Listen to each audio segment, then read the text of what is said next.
Kujutage ette, teie käes on dokument, mida ei tohiks eksisteerida. Paber on kollane ajast, tint kahvatu, kuid sõnad on teravad nagu noatera. Protokoll 17. Konfidentsiaalne. Loodearmee likvideerimine. Eeldatav kaotus 10–15 000 inimest. See leht lebas Eesti Vabariigi valitsuse salatoimikus, mida hoiti lukustatud rauast kapis Toompeal. Dokumendi allkirjastas Jaan Poska, mees, keda me täna tunneme kui Eesti iseseisvuse arhitekti. Kuid see paber räägib teist lugu. Lugu sellest, kuidas ühe rahva vabadus osteti teise rahva verega. Lugu kullast, mis tuli Moskvast puitkastides, ja meestest, kes surid okastraadi taga külmas detsembris. Kas Poska oli riigimees või mõrvar? Kas 15 miljonit kuldrubla oli hind, mida tuli maksta, või vereraha, mis määris Eesti käed igaveseks punaseks? 1919. aasta detsember. Narva jõe sild. Külm on nii karm, et hinge välja hingates jäätub õhk valgeteks kristallideks. Sillal seisavad Eesti sõdurid, käed kuulipildu ja käepidemete ümber, näod kivistunud. Nende ees, teiselt poolt jõge, tuleb kolonn. Mitte armee, variarmeest. Tuhandeid mehi, kes kunagi kandsid Vene keisririigi ohvitseride vormimundrit, kuid nüüd on nad räbalates, näljased, paljad jalad mässitud riidejuppidesse. Nad põgenevad. Nende selja taga, Petrogradi suunas, kostab suurtükitule mürin. Punaarmee tuleb. Ja siin, sillal, ootab neid okastraat. Eesti seersant tõstab käe. Tema hääl on vali, kuid emotsioonitu, visake relvad jõkke. Ainult siis saate üle tulla.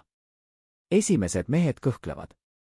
Üks ohvitser, kelle rinnale on kinnitatud Püha Georgi rist, Vene keisririigi kõrgeim autasu, astub sammu ette. Ta vaatab seersandile otsa ja küsib vene keeles, kas te mõistate, mida te teete? Me võitlesime teie vabaduse eest. Seersant ei vasta. Ta lihtsalt liigutab kuulipildu ja torru veidi paremale. Ohvitser sülitab, rebib oma mõõga vöölt ja viskab selle jõkke. Teised järgivad. Relvad kukkuvad jääle, kõlisevad, vajuvad musta vee alla. Ja siis nad tulevad üle. Üle silla, üle piiri, üle viimase lootuse piiri. Nad ei tea veel, et paljud neist ei näe enam kunagi kevadist päikest. Kes oli see mees, kes andis käsu sild sulgeda? Mitte seersant. Mitte isegi kindral Johan Laidoner, kuigi tema allkiri on käsul. Tegelik otsus tehti Tallinnas, Toompea lossi saalis, kus istusid Eesti Vabariigi valitsuse liikmed. Ja seal, laua eesotsas, istus Jaan Poska. 52-aastane jurist, diplomaat, mees, kes oli veetnud oma elu raamatute ja seaduste keskel. Tema nägu oli kitsas, prillid kuldse raamiga, hääl vaikne. Kuid tema otsused olid raudsed. Kui ta rääkis, kuulasid kõik. Ja sel novembrikuu õhtul 1919, kui teade loodearmee kokkuvarisemisest jõudis Tallinna, oli Poska see, kes ütles sõnad, mis otsustasid 10 000 inimeste saatuse, me ei saa neid siia lasta relvadega. Kui nad tulevad, siis ainult vangidena. See on meie ellujäämise küsimus. Valitsuse liikmed vaatasid teda. Keegi küsis, aga kui nad surevad? Meil pole toitu, pole ravimeid, pole ruumeid. Poska vaatas aknast välja, kus Tallinna kohal langes esimene lumi. Siis nad surevad, ütles ta. Kuid Eesti riik elab. Kes oli Nikolai Judenitš? Mees, kelle nimi on täna unustatud, kuid kes kunagi uskus, et tema käes on Venemaa saatus. 66-aastane kindral, tsaariarmee veteran, kes oli võidelnud jaapanlaste ja sakslaste vastu. Pärast bolševike võimule tulekut oli ta põgenenud Soome, sealt Eestisse ja seal Tallinnas oli ta hakanud koguma armeed. Loodearmee. Valgekaartlased. Mehed, kes uskusid, et nad võivad pöörata ajaloo tagasi, kukutada Lenini, taastada Venemaa suuruse. Judenitš oli nende juht, kuid ta oli ka nende needus. Sest Judenitš keeldus tunnustamast Eesti iseseisvust.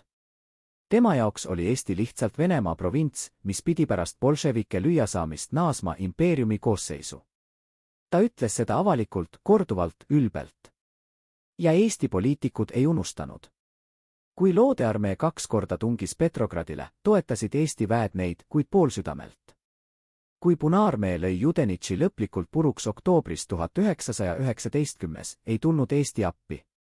Ja kui Judenitši armee taganes üle Narva jõe, ootas neid okastraat.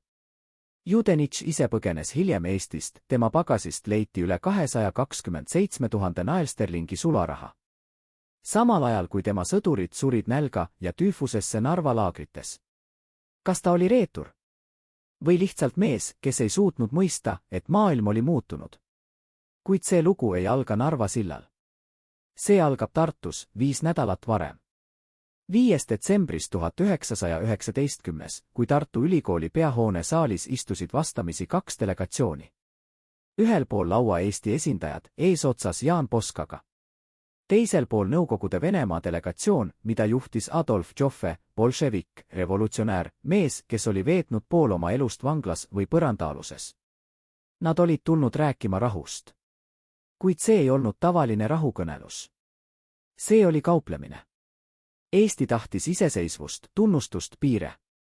Nõukogud tahtsid loodearmee hävitamist, lääne blokaadi murdmist, hingamisruumi. Ja nad olid valmis maksma. Joffe avas oma portfelli ja võttis välja dokumendi. Nõukogude Venemaa on valmis maksma Eesti Vabariigile 15 miljonit kuldrubla, ütles ta. Kui Eesti täidab teatud tingimused.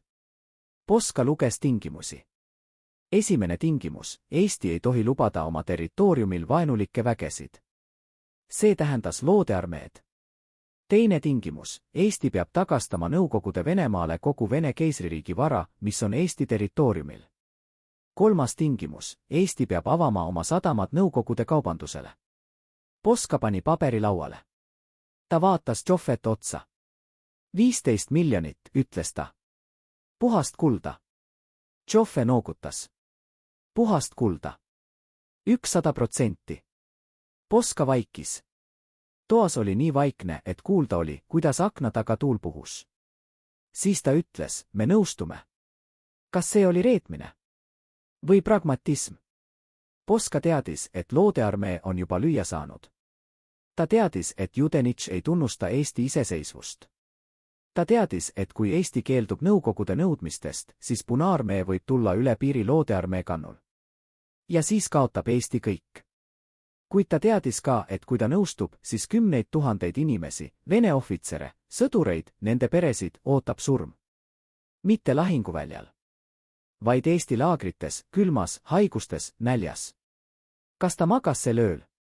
Kas ta mõtles neile meestele, kes ootasid Narva jõe ääres, uskudes, et Eesti on nende pääsetee? Me ei tea. Poska ei jätnud päevikut. Ta ei andnud intervjuusid. Kuid me teame, et järgmisel hommikul, 6. detsembril, saatis ta telegrammi Laidonerile, loodearmee tuleb desarmeerida. Viivitamatult. Ja Laidoner täitis käsu. Narva. Detsember 1919.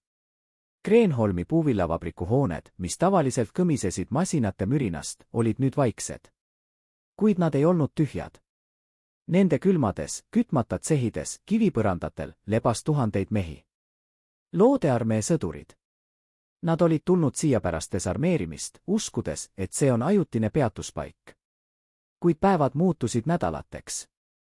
Toit oli napp, kord päevas kausitäis vesist putru. Vett tuli juua jõest, mis oli saastunud. Ja siis algas haigus. Esimesed sümptomid olid süütud, peavalu, palavik. Kuid siis tuli kõhulahtisus, delirium, laigud nahal. Tüüfus. Haigus, mis levib täide ja määrdunud vee kaudu. Haigus, millel ei olnud ravimit. Arstid, kes külastasid laagreid, kirjutasid hiljem oma raportites, tingimused on kohutavad. Mehed lebavad oma väljaheidetes. Täid on kõikjal. Surnud kehad viiakse välja kord ööpäevas, mõnikord harvemini. Üks arst, eestlane, kes soovis jääda anonüümseks, kirjutas oma päevikusse, ma ei suuda enam vaadata nende silmi. Nad küsivad minult, miks? Miks te ei aita meid? Ja mul ei ole vastust. Iga päev suri sadu mehi. Nende kehad viidi vankritel Siivertsi kalmistule, kus kaevati massihauad. Haudu ei märgistatud. Nimesid ei registreeritud. Nad kadusid lihtsalt. Kuid samal ajal, kui Narvas surid tuhanded, toimus Tartus midagi muud. Rahukõnelused jätkusid. Poska ja Joffe kohtusid iga päev, mõnikord mitu korda päevas. Nad rääkisid piiridest, kaubandusest, kullast. Joffe oli veetlev, intelligentne, haridusega. Ta tsiteeris Marxist ja Tolstoid. Ta kutsus Poska õhtusöögile, kus serveeriti kalamarja ja šampanjat, toitu, mida Eestis ei olnud nähtud aastaid. Poska võttis vastu.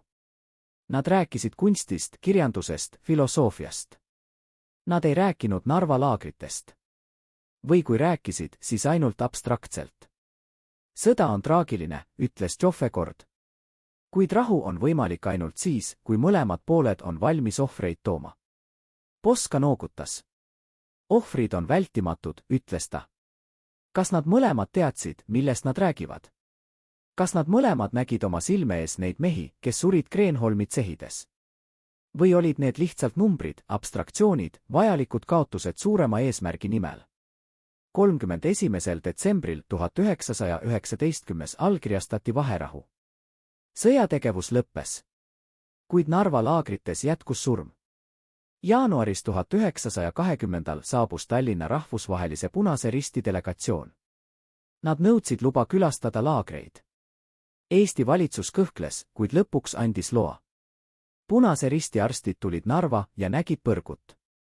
Üks neist, rootslane doktor Erik Bergman, kirjutas oma raportis: ma olen näinud sõjaõudusi, kuid see, mida ma nägin Narvas, ületas kõike. Need mehed ei ole vangid. Nad on hukule määratud. Bergman nõudis kohest abi, ravimeid, toitu, kütet. Eesti valitsus vastas, et ressursid on piiratud. Meil endil on nälg, ütles üks ametnik. Me ei saa aidata neid, kes tulid siia vaenlastena. Bergman ei nõustunud. Ta saatis telegrammi Genfi, Punase Risti peakorterisse. Kuid abi jõudis liiga hilja. Veebruariks oli surnud juba üle 10 000 inimese. Kuid siis, 22. veebruaril 1920 juhtus miski, mis muutis kõike. Tartus, ülikooli peahoones, allkirjastati Tartu rahuleping. Eesti Vabariik sai rahvusvahelise tunnustuse. Nõukogude Venemaa tunnustas Eesti iseseisvust igaveseks aegadeks. Ja nõukogud kohustusid maksma Eestile 15 miljonit kuldrubla.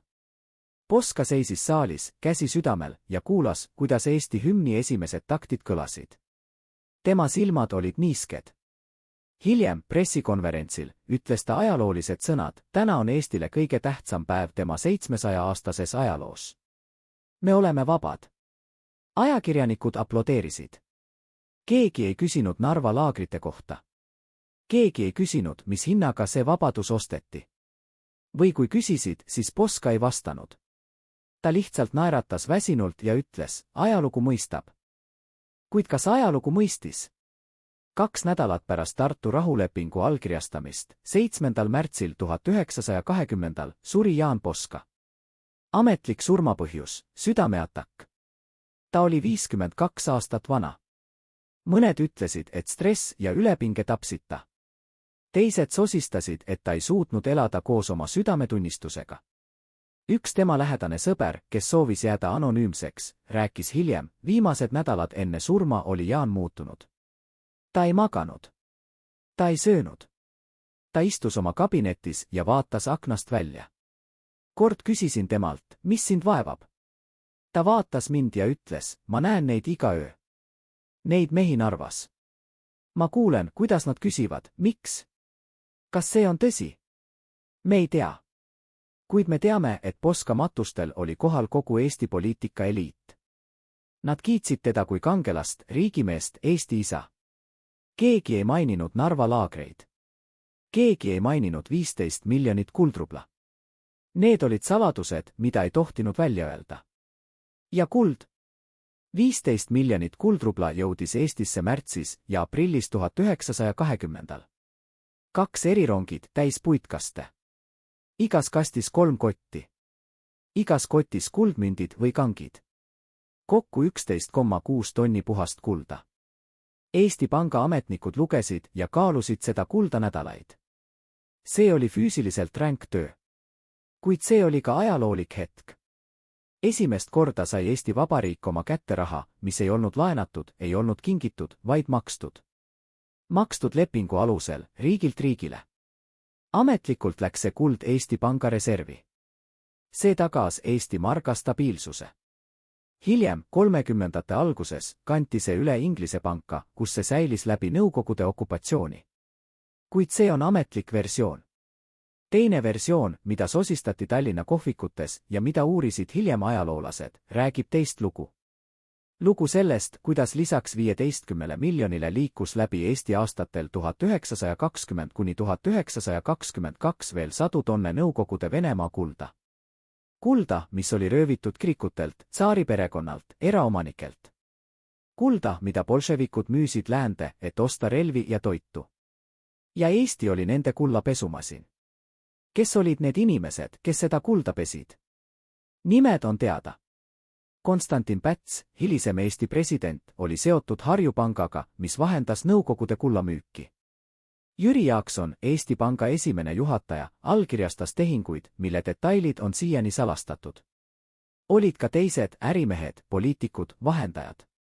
Nad teenisid hiigelkasumeid. Mõned neist said rikkaks. Mõned neist said võimu. Kuid mõned neist said ka süüdistusi. Aastatel 1922–1924 toimus Eestis majanduslik kriis, mida kutsuti krahhide ajastuks. Pangad läksid pankrotti. Inimesed kaotasid oma säästud. Ja siis hakati küsima, kuhu läks kuld.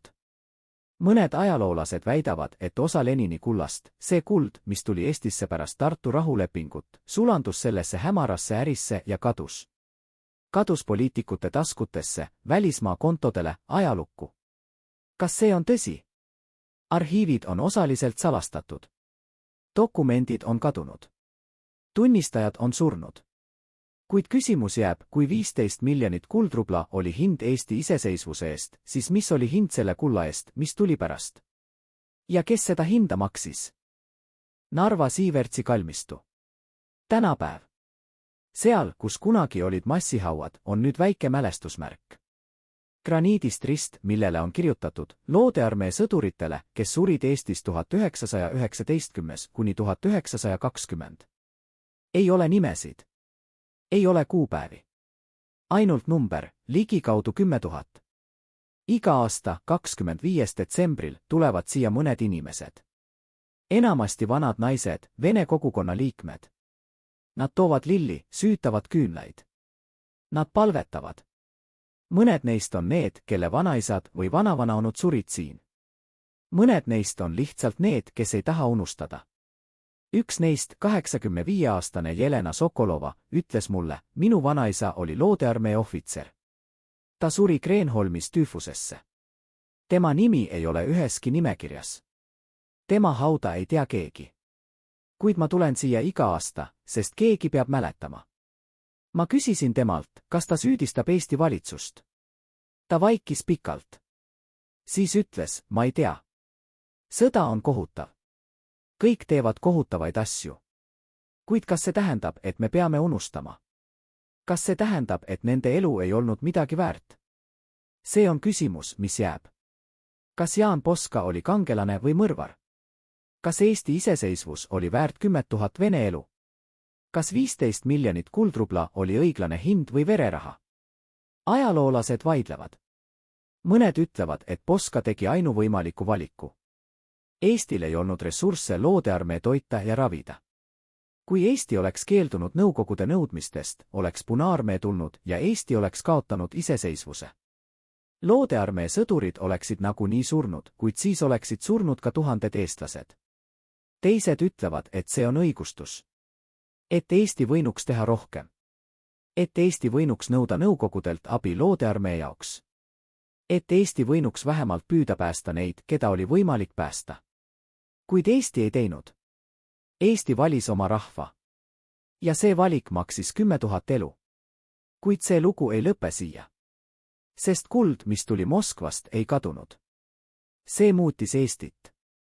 See andis Eestile majanduslikku jõudu, stabiilsust, tulevikku. Kuid see andis ka midagi muud. See andis Eestile saladuse.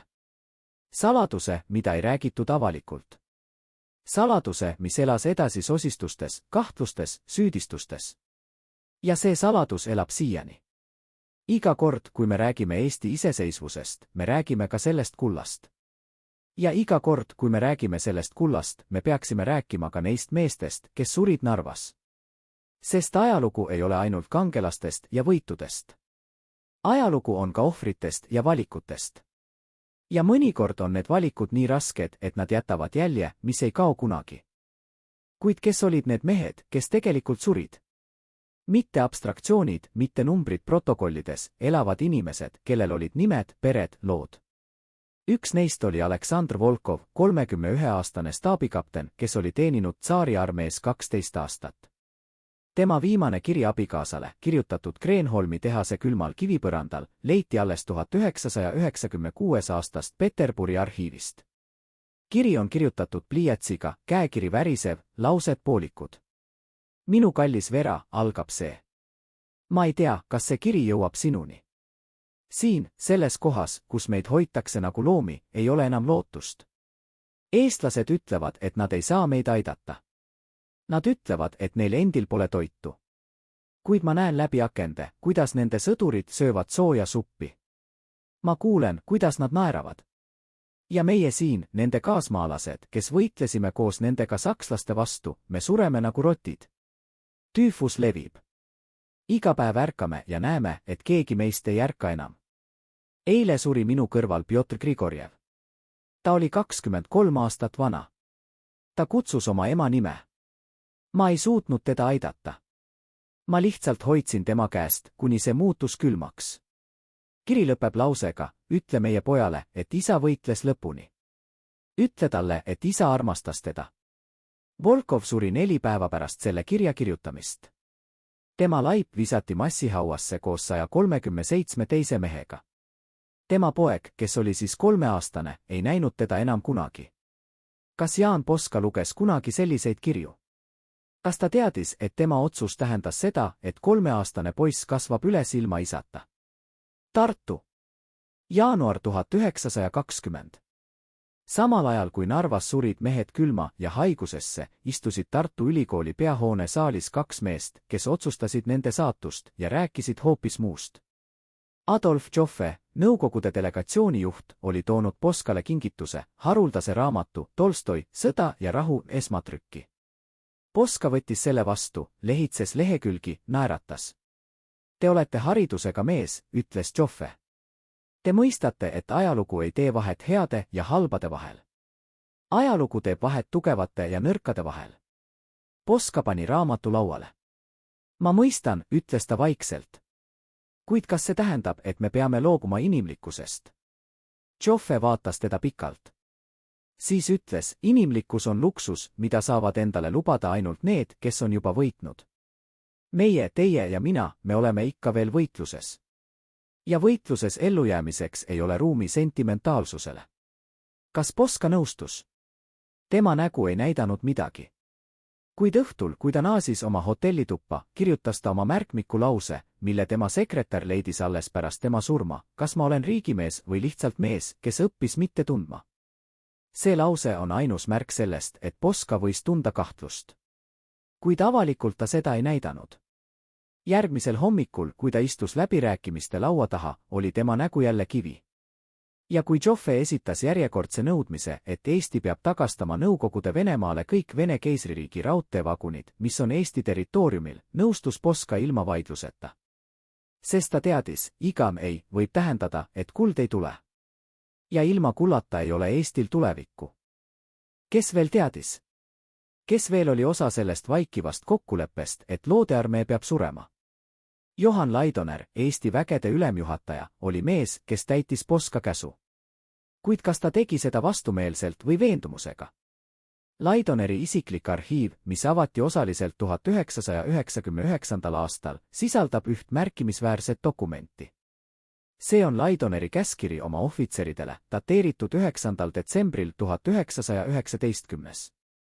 Käskirjas seisab, loodearmee desarmeeritud üksused tuleb paigutada eraldi laagritesse. Kontakt Eesti elanikkonnaga peab olema minimeeritud. Põhjus, tüüfuse oht, ükski Eesti sõdur ei tohi siseneda nendesse laagritesse ilma eriloa ja kaitsevahendita. See käskiri näib olevat mõistlik, kaitse oma sõdurite tervise eest. Kuid dokumendi veerel, käsitsi kirjutatud märkusena, seisab NB, kui epideemia laieneb, kaaluda laagrite täielikku isoleerimist.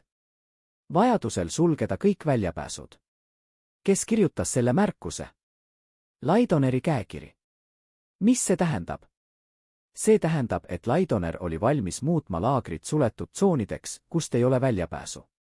See tähendab, et ta oli valmis laskma meestel surra seal, ilma et nad saaksid põgeneda või otsida abi. Kas see oli mõrv? Või sõjaline vajalikkus? Laidoner ise ei rääkinud sellest kunagi avalikult. Kuid üks tema endine adjutant, kes andis intervjuu 1976. aastal, juba nõukogude ajal, seega tuleb suhtuda ettevaatlikult, ütles, Laidoner oli külm strateeg. Ta ütles mulle kord, sõjas ei ole ruumi kaastundele. Kas sa tahad päästa vaenlase või oma rahva? Vali. Adjutant vaikis, siis lisas, ma arvan, et ta valis õigesti. Kuid ma arvan ka, et see valik tegi temast teistsuguse inimese. Narva. Veebruar 1920. Rootsi Punase Risti arst Erik Bergman seisis Kreenholmi tehase ees ja vaatas, kuidas 2 Eesti sõdurit kandsid välja järjekordse laiba. Laip oli mässitud räpasesse tekki, nägu kaetud. Sõdurid viskasid selle vankri peale, kus oli juba 15 laipa. Hobune, kes vankrit vedas, oli nii kõhn, et tema ribid olid selgelt näha. Bergman astus lähemale. Kuhu te neid viite, küsis ta eesti keeles, mida ta oli õppinud vaid mõned nädalad. Üks sõdur, noor mees, kes ei näinud vanem kui 20-aastane, vaatas teda. Kalmistule, ütles ta. Siivertsi. Bergman noogutas. Kas te registreerite nende nimed? Sõdur raputas pead. Ei ole aega. Neid on liiga palju. Bergman tundis, kuidas viha tõusis tema sees. Kuid need on inimesed, hüüdis ta. Neil on pered. Neil on nimed. Sõdur vaatas teda väsinud pilguga. Härra doktor, ütles ta vaikselt. Meil endil on pered. Meil endil on nimed. Ja kui me läheme sinna sisse, ta osutas tehase poole, siis me võime saada sama haiguse. Kas te tahate, et meie pered kaotavad meid? Bergman ei vastanud. Sest ta teadis, et sõdur oli õigus. Tüüfus ei tee vahet. Tüüfus tapab kõiki. Kuid see ei teinud seda kergemaks. Bergman pöördus tagasi oma hotelli ja kirjutas pika raporti Genfi. Raportis ta kirjeldas tingimusi, surma, lootusetust. Ta lõpetas lausega, kui rahvusvaheline kogukond ei sekku viivitamatult, siis see, mis toimub Narvas, jääb ajalukku kui üks suurimaid humanitaarkatastroof pärast Esimest maailmasõda. Kuid rahvusvaheline kogukond ei sekkunud. Euroopa oli väsinud sõjast. Euroopa ei hoolinud mõnest tuhandest Vene valgekaartlasest, kes surid kuskil Läänemere ääres. Ja nii jätkus surm. Kuid oli ka neid, kes püüdsid aidata. Üks neist oli Eesti naine, nimi Maria Kask, 35-aastane õde, kes töötas Narva haiglas. Kui ta kuulis, mis toimub Kreenholmis, läks ta vabatahtlikult sinna. Ilma loata, ilma kaitsevahendita. Ta lihtsalt võttis oma meditsiinilise kotti ja läks. Seal, tehase tsehis, kus lebas sadu haigeid mehi, hakkas ta tegema seda, mida ta oskas, pesi haavad, andis vett, hoidis käest neid, kes surid. Üks loodearmee ohvitser, kes elas üle ja emigreerus hiljem Prantsusmaale, kirjutas oma mälestustes, oli üks Eesti naine, õde. Ma ei tea tema nime. Kuid ma mäletan tema nägu. Ta tuli iga päev. Ta ei rääkinud palju. Ta lihtsalt tegi oma tööd. Ühel päeval küsisin temalt, miks te seda teete? Te võite surra. Ta vaatas mind ja ütles, sest te olete inimesed. Ja inimesed ei tohi surra nagu loomad. Maria Kask nakatus tüüfusesse 3 nädalat pärast seda, kui ta hakkas Kreenholmis töötama. Ta suri 10 päeva hiljem Narva haiglas. Tema matustel oli kohal vaid tema perekond ja mõned kolleegid. Keegi ei teinud temast kangelast. Keegi ei pannud tema nimele mälestusmärki. Kuid need mehed, kes ta päästis, need vähesed, kes ellu jäid, nad ei unustanud teda kunagi. Üks neist, Boris Sokolov, kirjutas 50 aastat hiljem, ma elan tänu ühele Eesti naisele, kelle nime ma ei tea täpselt. Kuid ma tean, et ta ohverdas oma elu, et päästa minu oma. Kas see ei ole suurim kangelastegu? 22. veebruaril 1920, kui Tartu rahuleping allkirjastati, oli Narva laagrites veel elus ligikaudu 5000 loodearmee sõdurit. Ülejäänud üle 10 000 olid surnud. Lepingu üks salajatest lisaprotokollidest, mis avaldati alles 1993. aastal, sisaldas punkti, mida avalikkusele ei öeldud. Punkt number 12. Eesti Vabariik kohustub võimaldama loodearmee ülejäänud liikmete repatrieerimist kolmandate riikide kaudu, Soome, Rootsi, 6 kuu jooksul pärast lepingu jõustumist. See tähendas, et Eesti pidi laskma ellujäänutel lahkuda. Kuid kuhu? Nõukogude Venemaa ei tahtnud neid tagasi, nad olid vaenlased.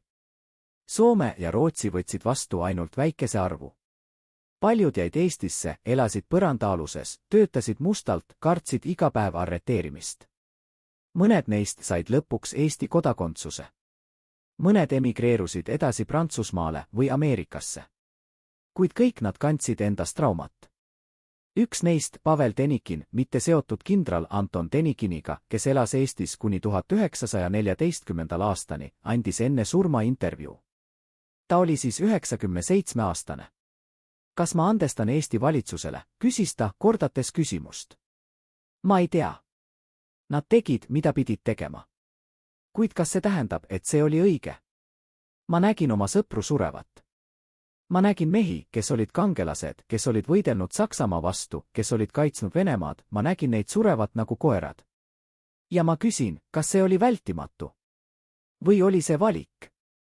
Kuld saabus Tallinna märtsis. Esimene rongi, 8 miljonit kuldrubla, jõudis Balti jaama 7. märtsil, samal päeval, kui Jaan Poska suri. Kas see oli juhus? Mõned uskusid, et see oli märk. Märk sellest, et Poska ei suutnud elada koos teadmisega, et kuld, mida ta nii väga tahtis, saabus samal päeval, kui tema süda peatus. Kuid ratsionaalsed inimesed ütlevad, et see oli lihtsalt kokkusattumus. Poska süda oli nõrk juba aastaid. Stress, ülepinge, pikad ööd läbirääkimistel, see kõik võttis oma osa. Kuid oli ka neid, kes osistasid teist versiooni. Versioon, mida ei saa tõestada, kuid mis elab edasi legendides. See versioon ütleb, et Poska ei surnud loomuliku surmaga. Et keegi, võib-olla keegi tema enda valitsusest, võib-olla keegi, kes kartis, et Poska teab liiga palju kulla kohta, mis pidi tulema, aitas tal surra. Mürgitas. Lämmatati. Me ei tea. Poska laipa ei uuritud. Ta maeti kiiresti, 3 päeva pärast surma. Tema perekond keeldus lahkamisest. Ja nii jäi küsimus vastuseta. Kuid üks detail on huvitav, Poska isikliku arsti, doktor Heinrich Koppeli, märkmed tema viimaste päevade kohta kadusid. Koppel ise suri 2 aastat hiljem autoõnnetuses. Tema auto sõitis teelt välja ja kukkus järsakust alla. Politsei uurimine järeldas, et see oli õnnetus. Kuid Koppeli lesk väitis oma surivoodil, et tema mees oli öelnud talle, nad ei taha, et ma räägin. Kes olid nad? Lesk ei öelnud. Või ei teadnud. Kuld laaditi maha Eesti Panga keldris. Puitkastid avati ükshaaval. Ametnikud, relvastatud kaitsega, lugesid münte, kaalusid kangesid. Protsess võttis 2 nädalat. Üks neist ametnikest, nimi Johannes Laurits, kirjutas oma päevikusse, ma ei ole kunagi näinud nii palju kulda. See hiilgab isegi keldri nõrgas valguses. Kuid see hiilgus on külm. Ma mõtlen, kui palju verd on selle kulla küljes. Tsaarid kogusid seda sajandeid. Bolševikud röövises seda kirikutelt ja inimestelt. Ja nüüd see on meie. Kuid kas me oleme selle väärilised? Laurits töötas Eesti Pangas kuni 1914. aastani, kui Nõukogude okupatsioon algas. Siis ta põgenes Rootsi.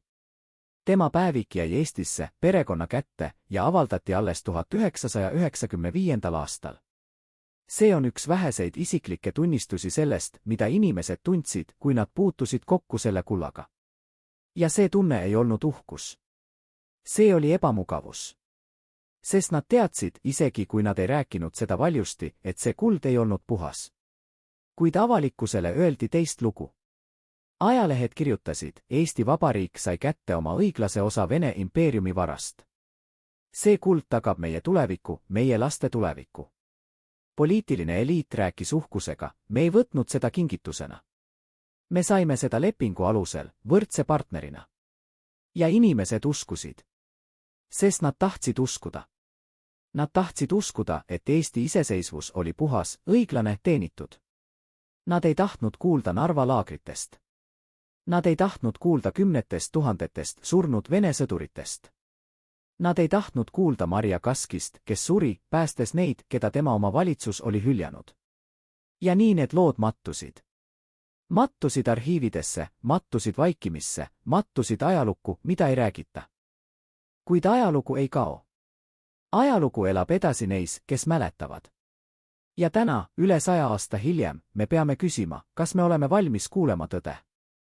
Tõde selle kohta, et Eesti iseseisvus, see ilus, õilis, vajalik iseseisvus, osteti hinnaga, mis ei olnud ainult kuld. Et see hind oli ka veri, surm, valik, mis tähendas, et ühed inimesed elasid ja teised surid. Kas see teeb Eesti iseseisvuse vähem väärtuslikuks? Ei. Kuid kas see tähendab, et me peame tunnistama, et ajalugu ei ole mustvalge? Jah. Jaan Poska ei olnud ei kangelane ega mõrvar. Ta oli mees, kes seisis valiku ees, kus ei olnud õigeid vastuseid. Ainult vähem halvad.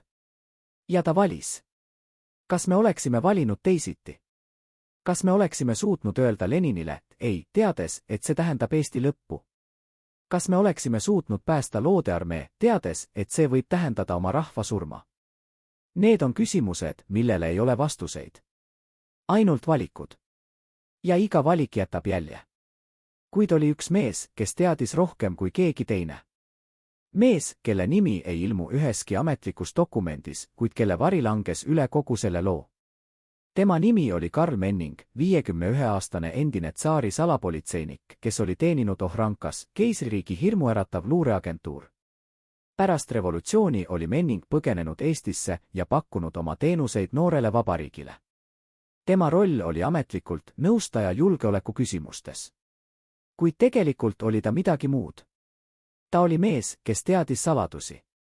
Saladusi, mis võisid hävitada karjääre, valitsusi, elusid. Ja üks neist saladustest puudutas kulda. 1987. aastal, kui Nõukogude KV avas osa tsaari Ohrana arhiive, leiti sealt üks märkimisväärne dokument. See oli Menningi käsikirjaline raport, dateeritud 3. märtsil 1920, 4 päeva enne Poska surma. Raportis seisis, olen saanud kinnitust, et Nõukogude pool kavatseb saata Eestisse mitte 15, vaid 22 miljonit kuldrubla. 7 miljonit on mõeldud erakorralisteks kuludeks, teisisõnu altkäemaksudeks võtmeisikutele Eesti valitsuses ja panganduses. Nimekiri isikutest on mul olemas. Soovitan viivitamatut sekkumist. Kellele see raport oli adresseeritud? Dokumendis ei ole adressaati. Kuid Menningi isiklik arhiiv, mis leiti tema tütre käest Stockholmis 1991. aastal, sisaldab märkust, antud kätte J.P. isiklikult. J.P. Jaan Poska. Kas Poska luges seda raportit? Kas ta teadis, et osa kullast, mis pidi tulema, oli mõeldud tema enda kolleegide ostmiseks? Ja kui ta teadis, siis mida ta tegi? Vastust ei ole. Kuid 4 päeva pärast selle raporti saamist oli Poska surnud. Narva. Märts 1920. Kreenholmi laagris oli olukord muutunud. Mitte paremaks, teistsuguseks. Tüüfuse epideemia oli hakanud taanduma, mitte seetõttu, et kedagi raviti, vaid seetõttu, et enamik haavatavaid oli juba surnud. Need, kes ellu jäid, olid kas need, kellel oli tugev immuunsüsteem, või need, kes olid lihtsalt õnnelikud. Üks neist oli Dmitri Volkov, jah, sama Aleksandr Volkovi noorem vend, kes oli kirjutanud selle meeleheitelise kirja oma abikaasale. Dmitri oli 27-aastane, endine jalaväeleitnant. Ta oli näinud oma venda surevat, oli hoidnud tema käest viimastel hetkedel. Ja nüüd, kui kevad hakkas tulema ja päevad muutusid pisut soojemaks, istus Dmitri tehase akna all ja vaatas välja. Seal, väljaspool okastraati, nägi ta Eesti lapsi mängimas. Nad naersid, jooksid, olid vabad. Ja Dmitri mõtles, need lapsed ei tea midagi sellest, mis siin toimub. Nende vanemad ei räägi neile. Nende õpetajad ei õpeta neile. Ja ühel päeval, kui need lapsed on täiskasvanuks saanud, nad loevad ajalooraamatutest, et Eesti Vabariik sündis kangelaslikult, et Jaan Poska oli suur riigimees, et Tartu rahuleping oli triumf. Kuid nad ei loe sellest, et selle triumfi hind oli meie veri. Dmitri võttis välja paberi ja hakkas kirjutama. Mitte kirja, päevikut. Ta kirjutas iga päev, nädalaid, kuid. Ta kirjutas kõigest, mida ta nägi, kuulis, tundis. Ja ta lõpetas iga sissekande sama lausega, et keegi mäletaks. Kuid keegi ei mäletanud. Või täpsemalt, keegi ei tahtnud mäletada. Eesti ühiskond liikus edasi. 1920-ndad olid majanduslikult rasked, kuid poliitiliselt lootusrikkad. Eesti ehitas oma riiki, oma identiteeti, oma tulevikku. Ja selles tulevikus ei olnud ruumi ebamugavatele küsimustele. Narva laagrid. See oli sõja traagiline, kuid vältimatu tagajärg. Loodearmee. Nad olid vaenlased, kes keeldusid tunnustamast Eesti iseseisvust. Kuld. See oli Eesti õigus, Eesti osa impeeriumi varast. Kõik oli selge, lihtne, õigustatud. Kuid oli neid, kes ei suutnud unustada. Üks neist oli Johan Laidoner. Jah, sama külmavereline strateeg, kes oli andnud käsu Loodearmee desarmeerida. Laidoner elas pika elu, ta suri alles 1914. aastal, Nõukogude vanglas Vladimiri lähedal. Kuid tema viimased aastad olid täis piina. Mitte füüsilist, vaimset. Üks tema kaasvangi, endine Eesti ohvitser, kirjutas mälestustes, Laidoner rääkis sageli unes. Ta hüüdis nimesid, numbreid. Ühel ööl kuulsin, kuidas ta ütles, 10 000. 10 000. Ma ei saanud neid päästa. Hommikul küsisin temalt, mida see tähendab. Ta vaatas mind ja ütles, mõned otsused jälitavad sind kogu elu. Isegi kui need olid õiged. Tallinn. Aprill 1920. Teine kullasaadetis saabus. 7 miljonit kuldrubla. Ametlikult. Kuid Karl Menningi raporti kohaselt pidi tulema 22 miljonit. Kuhu jäi ülejäänud? Eesti Panga ametlikud dokumendid näitavad ainult 15 miljonit. Kuid on ka teisi dokumente. Dokumente, mis leiti alles 1999. aastal, kui Harju Panga arhiiv avati. Need dokumendid näitavad, et aprillis ja mais 1920 tehti mitmeid erakorralisi tehinguid, kulda osteti ja müüdi, vahendajatele maksti tohutuid tasusid, raha liikus kontodele, mida ei saa jälgida. Üks neist tehingutest oli eriti huvitav. 27. aprillil 1920 kandis Harju Pank üle ühele eraettevõttele nimega TI Balti Kaubandus OÜ summa, mis vastas täpselt 2 miljoni kuldrubla väärtusele. Kes oli selle ettevõtte omanik? Dokumendid näitavad 3 nime, Konstantin Päts, Jüri Jaakson ja üks kolmas mees, kelle nimi on dokumendis loetamatu. Kas see oli osa sellest 7 miljonist, mida Menning mainis? Kas see oli altkäemaks? Või seaduslik äri? Vastust ei ole. Kuid on fakt, kõik 3 meest said järgmistel aastatel väga rikkaks. Päts sai hiljem Eesti presidendiks. Jaakson jäi Eesti Panga juhiks. Ja kolmas mees. Tema nimi kadus ajaloost. Kuid kuld ei tulnud ainult ametlikult. Aastatel 1920 kuni 1922 liikus läbi Eesti sadamate, peamiselt Tallinna ja Pärnu, hinnanguliselt 700 tonni Nõukogude Venemaa kulda. See ei olnud Tartu rahulepingu kuld. See oli teine kuld. Kuld, mida bolševikud olid röövises kirikutelt, kloostritelt, eraomanikelt. Kuld, mida nad müüsid läände, et osta relvi, toitu, masinaid. Ja Eesti oli nende pesumasin. Miks? Sest Eesti oli neutraalne, Eesti oli väike, Eesti ei küsinud liigseid küsimusi. Ja Eesti vahendajad teenisid. Iga tonni kulla eest, mis läks läbi Eesti, jäi siia umbes 5–10% vahenduskuludena. See tähendas miljoneid. Kes olid need vahendajad? Mõned nimed on teada, Harju Pank, Tallinna Kaubabörs, mitmeid eraettevõtteid. Kuid paljud nimed on siiani salastatud. Miks? Sest need nimed kuuluvad inimestele, kelle järglased elavad Eestis siiani. Inimestele, kes on austatud, keda peetakse patriootideks. Ja kui tõde tuleks välja, siis see purustaks müüte. Müüte sellest, et Eesti iseseisvus ehitati ausalt, puhaste kätega, õilsate kavatsustega. Kuid tõde on see, et iga riik, kes tahab ellu jääda, peab mängima määrast mängu. Ja Eesti mängis. Dmitri Volkov vabanes Narva laagrist juunis 1920. Ta oli üks vähestest. Enamik ellujäänuid saadeti Soome või Rootsi, kuid Dmitri otsustas jääda Eestisse. Miks? Sest ta tahtis olla seal, kus tema vend suri. Ta tahtis mäletada. Ta leidis tööd Tallinnas, sadamas, laadialana. Ta elas väikeses toas, ühes korteris 6 teise mehega. Ta ei rääkinud kellegagi oma minevikust. Kuid iga õhtu, kui ta tuli töölt koju, võttis ta välja oma päeviku ja kirjutas. Ta kirjutas oma vennast, oma sõpradest, kes surid. Ta kirjutas sellest, mida ta nägi Kreenholmis. Ja ta kirjutas ka sellest, mida ta nägi Tallinnas. Ta nägi, kuidas kuld tuli sadamasse. Ta nägi, kuidas mehed rikkaks said. Ta nägi, kuidas Eesti ehitas oma tulevikku sellele kullale, mis oli määritud verega. Ja ta kirjutas, kas nad teavad? Kas need inimesed, kes kõnnivad siin tänavatel, kes naeravad, kes on õnnelikud oma vabaduses, kas nad teavad, mis hinnaga see vabadus osteti? Või kas nad ei taha teada?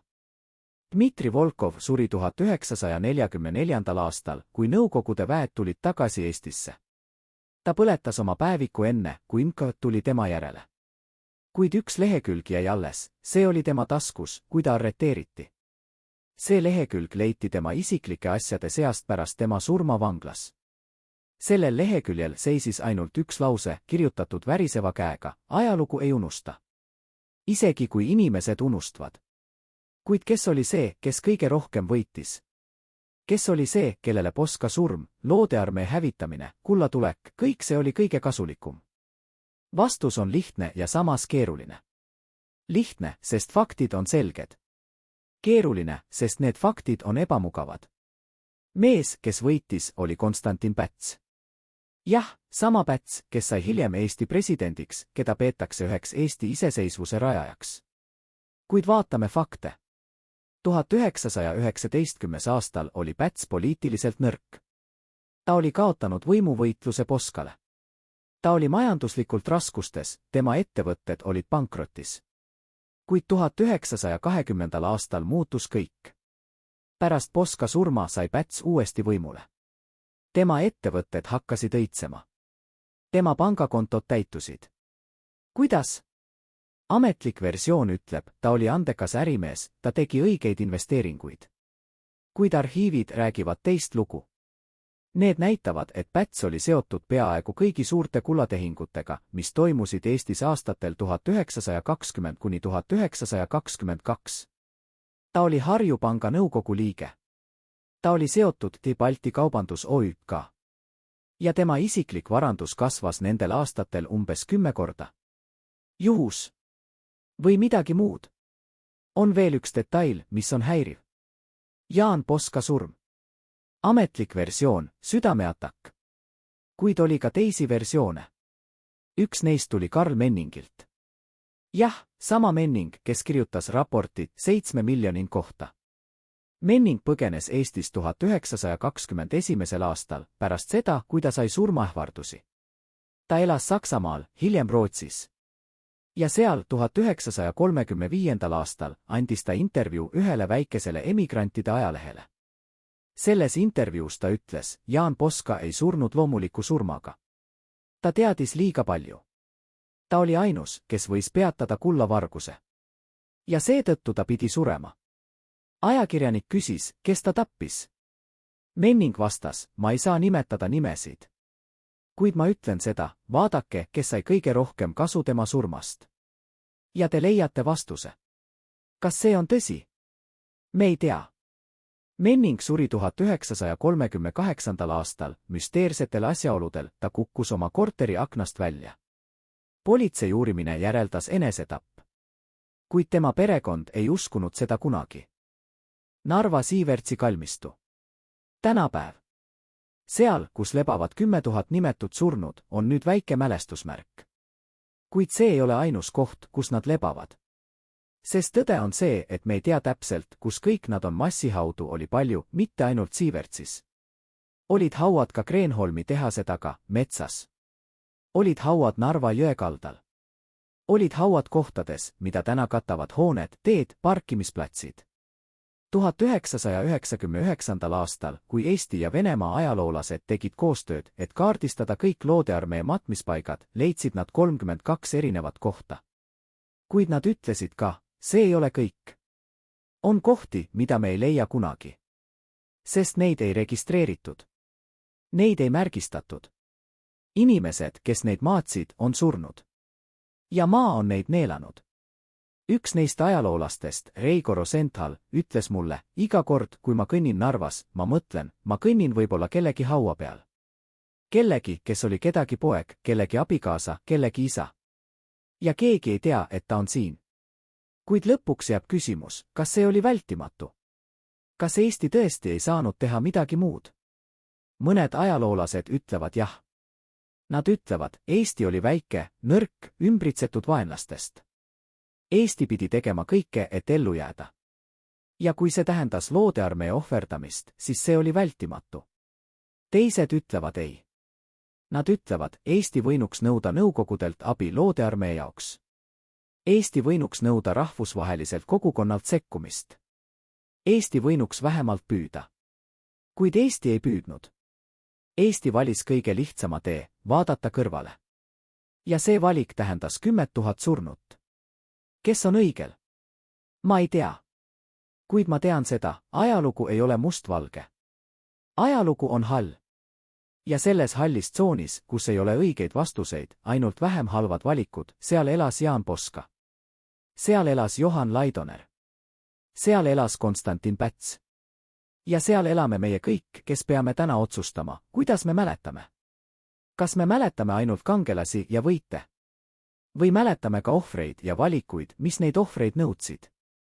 15 miljonit kuldrubla. 11,6 tonni puhast kulda. See kuld andis Eestile tuleviku. Kuid see kuld võttis ka midagi ära. See võttis süütuse. See võttis õiguse öelda, et meie käed on puhtad. Sest need käed puudutasid kulda, mis oli määritud verega. Mitte ainult bolševike ohvrite verega, see oleks olnud lihtne õigustada. Vaid ka nende verega, kes uskusid, et Eesti on nende pääsetee. Nende verega, kes surid Eesti laagrites, Eesti valve all, Eesti valikute tõttu.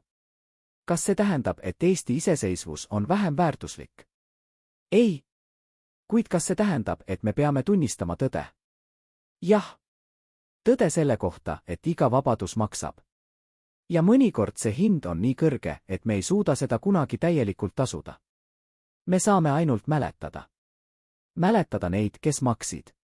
Ja küsida endalt, kas me oleme selle väärilised. Kuid oli üks koht, kuhu kuld ei jõudnud kunagi ametlikult. Üks koht, mida ei mainitud üheski protokollis, üheski pangadokumendis, üheski valitsuse aruandes. See koht oli väike eramu Kadriorus, Tallinnas, mida omandas 1921. aastal äsja asutatud ettevõtte nimega TI Põhjamaade Investeeringud. Maja oli tagasihoidlik väljastpoolt, 2 korrust, hall fassaad, väike aed. Kuid seest oli see midagi muud. Põrandad paksust tammepuust. Seinad kaetud prantsuse tapeetidega. Mööbel Viinist. Ja keldris, paksude terasuste taga, seif, mis oli nii suur, et sinna mahtus inimene. Kes seda maja kasutas? Ametlikult keegi. Maja seisis tühjana enamiku ajast. Kuid öösiti, eriti aastatel 1920 kuni 1922, nägid naabrid seal valgust. Nägid autosid, mis tulid ja läksid. Nägid mehi, kes kandsid raskeid kaste. Üks neist naabritest, eakas proua nimega Alma Rebane, rääkis 1957. aastal juba nõukogude ajal, seega tuleb olla ettevaatlik, et ta nägi ühel ööl, kuidas 3 meest kandsid majja midagi, mis näis olevat väga raske. See oli puitkast, ütles ta. Täpselt samasugune nagu need, milles kuld tuli Tallinna. Ma tean, sest mu mees töötas sadamas ja ta näitas mulle pilti. Kas see oli osa sellest kullast, mis kadus? Kas see oli osa 7 miljonist, mida Menning mainis? Maja müüdi 1923. aastal. Uus omanik leidis keldris tühja seifu. Ja mitte midagi muud. Dmitri Volkov ei olnud ainus, kes püüdis mäletada. Oli ka teisi. Üks neist oli Eesti ajakirjanik, nimi August Hanson, kes töötas ajalehes Päevaleht. Hanson oli üks vähestest, kes julges kirjutada Narva laagritest juba 1920-ndatel. Ta kirjutas ettevaatlikult, kasutades eufemisme, traagiline humanitaarkriis, vältimatud sõjaohvrid. Kuid ta kirjutas. Ja iga artikkel lõppes sama küsimusega, kas me tegime kõik, mida saime. 1924. aastal kutsuti Hanson Konstantin Pätsi kabinetti. Päts oli siis Riigikogu esimees, üks võimsamaid mehi Eestis. Kohtumine kestis 20 minutit. Keegi ei tea, millest nad rääkisid. Kuid pärast seda kohtumist ei kirjutanud Hanson enam kunagi Narva laagritest. Üks tema kolleeg, kes soovis jääda anonüümseks, rääkis hiljem, August tuli sellest kohtumisest tagasi nagu teine inimene. Ta oli kahvatu, vaikne. Ma küsisin temalt, mis juhtus. Ta vaatas mind ja ütles, mõned tõed on liiga ohtlikud. Hanson suri 1939. aastal ametlikult südamehaigusesse. Tema arhiiv, kõik tema märkmed, intervjuud, dokumendid Narva laagrite kohta kadus. Tema lesk väitis, et keegi murdis nende koju sisse paar päeva pärast matuseid ja võttis ainult need paberid. Mitte raha, mitte ehteid. Ainult paberid. Kuid kuld jätkas liikumist. Aastatel 1922 kuni 1924 toimus Eestis majanduslik katastroof, mida kutsuti krahhide ajastuks. Pangad läksid pankrotti üleöö. Inimesed, kes olid pannud oma säästud pankadesse, kaotasid kõik. Tänavatel olid meeleavaldused. Valitsus vahetus 3 korda 2 aasta jooksul. Ja kogu selle kaose keskel oli üks küsimus, mida keegi ei julgenud valjusti küsida, kuhu läks kuld. Eesti Panga ametlikud aruanded näitasid, et 15 miljonit kuldrubla oli endiselt olemas, turvaliselt hoiul. Kuid oli ka teisi numbreid. Numbreid, mis ei klappinud. Laenud, mida anti ilma tagatisteta. Investeeringud, mis kadusid. Tehingud, mida ei saa jälgida. 1925. aastal moodustati parlamendis uurimiskomisjon. Komisjoni eesmärk oli välja selgitada, mis põhjustas krahhid. Komisjon töötas 6 kuud. Nad kuulasid tunnistajaid, uurisid dokumente, tegid järeldusi. Ja siis, ühel päeval, komisjon lihtsalt lõpetas töö. Ametlik põhjendus, ei leitud piisavalt tõendeid süstemaatilise korruptsiooni kohta. Kuid üks komisjoni liige, kes lahkus enne lõppu, rääkis anonüümselt, meid hoiatati. Meile öeldi, kui te jätkate, siis te hävitate Eesti maine. Ja võib-olla ka iseenda. Narva. 1926. aasta. Kreenholmi tehased töötasid jälle. Masinad mürisesid, inimesed töötasid, elu jätkus. Kuid need, kes töötasid seal, teadsid. Nad teadsid, et nende jalge all, nende masinate all, olid kunagi surnud tuhanded mehed. Mõned neist töötajatest olid need, kes olid seal ka 1919. aastal. Kes olid näinud laipu, haigeid, surma. Ja nad ei rääkinud. Mitte seetõttu, et keegi keelas, kuigi võib-olla keelas ka. Vaid seetõttu, et nad ei teadnud, kuidas rääkida. Kuidas seletada oma lastele, oma lapselastele, et see koht, kus nad töötavad, kus nad teenivad leiba, oli kunagi põrgu. Üks neist töötajatest, endine Eesti sõdur nimega Juhan Kask, Marja Kaski-Lesk, istus ühel õhtul oma köögis ja rääkis oma pojale. Poiss oli 16 aastat vana, uudishimulik, täis küsimusi. Isa, küsis ta, kas see on tõsi, mida nad koolis õpetavad. Et Eesti iseseisvus tuli ilma ohvriteta. Juhan vaatas oma poega pikalt. Siis ütles, ei. See ei ole tõsi. Iga vabadus maksab. Ja meie vabadus maksis rohkem, kui sa kunagi teada saad. Poiss küsis, mida sa mõtled? Juhan ei vastanud. Ta lihtsalt tõusis, läks oma magamistuppa ja sulges ukse. Ja poiss ei küsinud enam kunagi. Konstantin Päts sai Eesti presidendiks 1934. aastal. Ta oli siis 60-aastane, austatud, võimas, rikas. Tema inauguratsioonikõnes ta rääkis Eesti suurest tulevikust, Eesti rahva tugevusest, Eesti iseseisvuse püsivusest. Ta ei maininud Narva laagreid. Ta ei maininud kulda. Ta ei maininud Jaan Poskat, kes oli surnud 14 aastat varem. Kuid oli üks hetk selles kõnes, mis oli imelik. Päts peatus, vaatas saali ja ütles, me oleme teinud valikuid, mida ajalugu võib kunagi hinnata teisiti kui meie. Kuid ma usun, et need valikud olid õiged. Sest me oleme siin. Me oleme vabad. Ja see on ainus, mis loeb. Saalis oli vaikne. Keegi ei aplodeerinud selle lause peale. Sest kõik teadsid, isegi kui nad ei rääkinud, millest Päts rääkis. Ja keegi ei tahtnud mõelda sellele. Kuid oli üks inimene, kes ei suutnud lõpetada mõtlemist. See oli Johan Laidoner. 1939. aastal, kui Nõukogude Liit okupeeris Eesti, arreteeriti Laidoner. Ta saadeti Venemaale, vanglasse, kus ta veetis viimased 5 aastat oma elust. Seal, vangikongis, kirjutas ta mälestusi. Mitte ametlikke, isiklikke. Neid mälestusi ei olnud mõeldud avaldamiseks. Need olid lihtsalt tema viis toime tulla sellega, mis ta oli näinud, teinud, valinud. Üks neist mälestustest, mis leiti tema surma järel ja avaldati alles 1993. aastal, räägib Narva laagritest. Laidoner kirjutas, ma näen neid iga öö. Neid mehi, kes vaatasid mind läbi okastraadi. Kes küsisid, miks? Ma ei vastanud neile siis. Ma ei saa vastata neile nüüd. Sest vastus on liiga keeruline. Vastus on, ma valisin. Ma valisin oma rahva. Ja see valik tähendas, et nemad pidid surema. Kas see oli õige? Ma ei tea. Kuid ma tean, et kui ma saaksin tagasi minna, ma teeksin sama valiku. Sest alternatiiv oli see, et meie kõik sureme. Dmitri Volkovi päevik, mille ta põletas enne oma arreteerimist, ei kadunud täielikult. Üks lehekülg, see mis oli tema taskus, jõudis lõpuks tagasi tema perekonna kätte. Kuidas? See on pikk lugu, täis juhuseid ja imesid. Kuid lühidalt, üks vanglavalvur, kes oli eestlane, leidis selle lehe Volkovi isiklike asjade seast pärast tema surma. Valvur ei teadnud, kes Volkov oli, kuid ta luges lehe. Ja midagi selles lehes puudutas teda. Ta peitis lehe ära.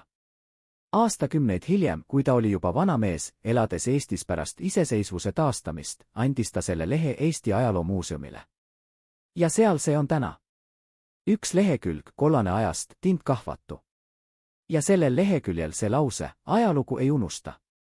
Isegi kui inimesed unustavad. Kas see on tõsi? Kas ajalugu tõesti ei unusta? Või unustab ajalugu täpselt seda, mida inimesed tahavad unustada?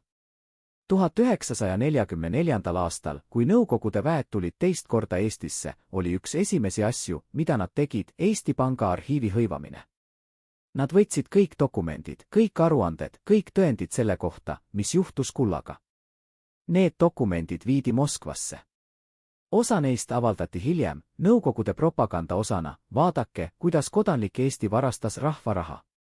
Kuid enamik neist jäi salastatud. Isegi täna, üle 80 aasta hiljem, on osa neist dokumentidest endiselt suletud. Miks? Ametlik põhjendus, riiklik julgeolek. Kuid tegelik põhjendus. Võib-olla seetõttu, et need dokumendid näitavad midagi, mida ei Venemaa ega Eesti ei taha tunnistada. Et mõlemad pooled, nii bolševikud kui ka Eesti valitsus, mängisid määrast mängu. Et kuld, mis pidi olema Eesti tuleviku alus, oli tegelikult vereraha. Ja et see vereraha määris mõlemad pooled. Narva Siivertsi kalmistu. Täna. Iga aasta 25. detsembril, päeval, mil loodearmee taganemine algas, tulevad siia inimesed. Mitte palju. Mõnikord 10, mõnikord 20. Enamasti vanad inimesed, vene kogukonna liikmed. Nad toovad lilli, süütavad küünlaid, palvetavad. Mõned neist on need, kelle vanavanemad surid siin. Mõned on lihtsalt need, kes usuvad, et keegi peab mäletama. 1999. aastal, kui Eesti ja Venemaa president kohtusid Narvas, arutati võimalust ehitada suurem mälestusmärk. Projekt valmis. Kujundus oli ilus, kõrge obelisk, nimede seinad, igavene tuli. Kuid projekt jäi seisma. Miks? Ametlik põhjendus, puuduvad vahendid. Kuid mitteametlik põhjendus, mida sosistati, see on liiga valusalt lähedal. See avab haavad, mida me ei taha avada. Ja nii jäi väike graniidist rist. Ja 10 000 nimetut surnud. Kuid kes olid need, kes tõesti võitsid? Kes olid need, kellele kogu see lugu, Poska surm, loodearmee hävitamine, kullatulek, krahhid, vaikused oli kõige kasulikum? See on küsimus, millele ei ole lihtsat vastust. Sest võitjaid oli palju. Mõned neist võitsid raha. Mõned võitsid võimu. Mõned võitsid lihtsalt õiguse elada. Kuid oli ka need, kes kaotasid kõik. Kaotasid elu, kaotasid perekonna, kaotasid nime. Ja nende vahel, võitjate ja kaotajate vahel, oli hall tsoon. Tsoon, kus elasid need, kes tegid valikuid. Valikuid, mis ei olnud head ega halvad. Lihtsalt vajalikud. Jaan Poska elas selles tsoonis. Johan Laidoner elas selles tsoonis. Konstantin Päts elas selles tsoonis. Ja küsimus ei ole, kas nad olid kangelased või kurjategijad. Küsimus on, kas meie, kes elame täna, kes kasutame vabadust, mille nad meile andsid, kas meie oleme valmis tunnistama hinda, mida nad maksid. Ja hinda, mida teised maksid nende valikute eest. Mis sai neist, kes jäid? Mis sai peredest, kes kaotasid oma isad, vennad, pojad Narva laagrites? Enamik neist hajus. Mõned emigreerusid Prantsusmaale, kus moodustus väike vene valgekaartlaste kogukond. Seal nad elasid vaesuses, nostalgia ja kibeduse varjus. Nad rääkisid oma lastele lugusid suurest Venemaast, mis oli kadunud. Kuid nad ei rääkinud Narva laagritest. See oli liiga valus. Mõned jäid Eestisse, võtsid Eesti nimed, püüdsid unustada. Nende lapsed kasvasid üles eestlastena, ei teadnud oma päritolust. Alles aastakümneid hiljem, kui vanad dokumendid leiti, said mõned neist teada, et nende vanaisad olid loodearmee ohvitserid. Ja siis tuli küsimus, kuidas sellega elada? Kuidas elada teadmisega, et su vanaisa suri riigis, mis on nüüd su kodu? Riigis, mis valis mitte teda päästa. Mis sai reetjatest? Või nendest, keda peeti reetjateks? Konstantin Päts elas võimul kuni 1944. aastani, kui Nõukogud ta arreteerisid. Ta suri Venemaal, vanglas, 1956. aastal. Tema varandus konfiskeeriti. Tema nimi muutus Nõukogude ajal keelatud sõnaks. Kuid pärast Eesti iseseisvuse taastamist tuli ta tagasi, mitte inimesena, vaid sümbolina. Täna on tema nimi tänavatel, tema portree raamatutes. Ta on ametlikult kangelane. Kuid need, kes teavad kogu lugu, lugu kullast, lugu Narva laagritest, lugu valikutest, mis tehti, nad vaatavad tema portreesid ja küsivad, kas me peaksime mäletama ainult head. Või peaksime mäletama ka seda, mis jääb varju. Mis sai riigist? Eesti elas. Eesti elas läbi Teise maailmasõja, läbi Nõukogude okupatsiooni, läbi 50 aasta vaikimise. Ja siis, 1991. aastal, Eesti tõusis uuesti. Laulev revolutsioon, rahumeelne, ilus. Ja jälle oli seal kuld, mitte füüsiline kuld, vaid sümboolne. Kuld, mis oli hoiul Inglise pangas, kuld, mis tuli tagasi. Kuld, mis andis uuele Eesti Vabariigile stabiilsuse, lootuse, tuleviku. Ja jälle keegi ei küsinud, kust see kuld tuli. Mis hinnaga see osteti? Sest vastus oleks olnud liiga keeruline. Liiga valus. Liiga lähedal. Kuid küsimus jääb. Küsimus, mis ei kao, isegi kui me püüame seda matta. Küsimus, mis elab edasi iga kord, kui me kõnnime Narva tänavatel, iga kord, kui me loeme ajalooraamatuid, iga kord, kui me tähistame Eesti iseseisvuspäeva. See küsimus on lihtne ja samas võimatu, kas vabaduse hind võib olla liiga kõrge? Kas on olemas piir, mida me ei tohiks ületada, isegi kui alternatiiv on oma hävitamine? Jaan Poska uskus, et ei ole. Ta uskus, et Eesti ellujäämine õigustab kõike. Johan Laidoner uskus sama. Konstantin Päts uskus sama. Kuid need 10 000 meest, kes surid Narva laagrites, mida nemad oleksid uskunud? Me ei tea. Sest neilt ei küsitud kunagi. Ja kuld? See kuld, mis tuli Moskvast puitkastides, mis kaalus 11,6 tonni, mis pidi olema Eesti tuleviku alus. Osa sellest on siiani olemas. See on hoiul, turvaliselt, kuskil pankade seifides. Kuid osa sellest kadus. Kadus tehingutesse, mida ei saa jälgida. Kadus kontodele, mis on suletud. Kadus ajalukku, mis on kirjutatud poolikult. Ja iga kord, kui keegi püüab küsida, kuhu see kuld läks, tuleb vastus, see on keeruline. see on vana lugu. See ei ole enam oluline. Kuid kas see on tõsi? Kas mineviku saladused ei ole enam olulised? Või on nad täpselt nii olulised kui kunagi varem, sest need saladused kujundasid meie olevikku? Narva Siivertsi kalmistul, seal kus lebavad need 10 000, on üks lause graniidil, nad surid kaugel kodust. See on tõsi. Kuid see ei ole kogu tõde.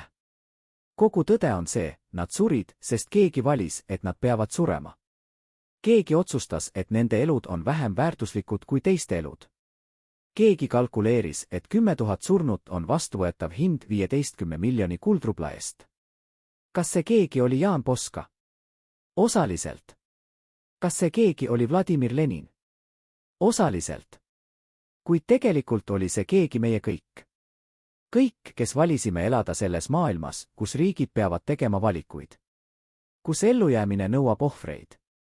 Kus ajalugu kirjutatakse võitjate poolt ja kaotajad kaovad massihaudadesse ilma nimedeta. Kuid ajalugu ei unusta. Isegi kui inimesed unustavad. Ajalugu elab edasi dokumentides, mis ootavad arhiivides. Ajalugu elab edasi küsimustes, mida me ei julge küsida. Ajalugu elab edasi neis, kes tulevad iga aasta Siivertsi kalmistule ja süütavad küünlad. Ja ajalugu elab edasi selles, et me täna, siin, üle 100 aasta hiljem, me räägime sellest. Me küsime. Me kahtleme. Me ei nõustu lihtsate vastustega. Sest lõpuks jääb ainult üks küsimus. Mitte see, kas Poska oli kangelane või mõrvar. Mitte see, kuhu kuld läks. Vaid see, kas me, kes elame täna vabas Eestis, kes kasutame seda vabadust, mille eest maksti nii kõrget hinda, kas me oleme valmis vaatama ajalugu otsa. Vaatama mitte ainult kangelasi ja võite, vaid ka valikuid, ohvreid, vaikimisi. Kas me oleme valmis tunnistama, et meie vabadus ei ole puhas? Et see on ehitatud nii kullale kui ka verelegi? Ja kui me tunnistame seda, siis mis me teeme sellega? Vastust ei ole. Või täpsemalt, vastus on iga inimese enda otsustada. Kuid üks asi on kindel, kuni me ei küsi neid küsimusi, kuni me ei otsi neid vastuseid, kuni me ei mäleta neid, kes maksid, nii neid, kes valisid, kui ka neid, kes ohverdati, seni ei ole meie ajalugu täielik. Seni on see ainult legend. Ilus, õilis, vajalik legend. Kuid legend siiski. Ja legendid, nagu me teame, ei räägi kunagi kogu tõde.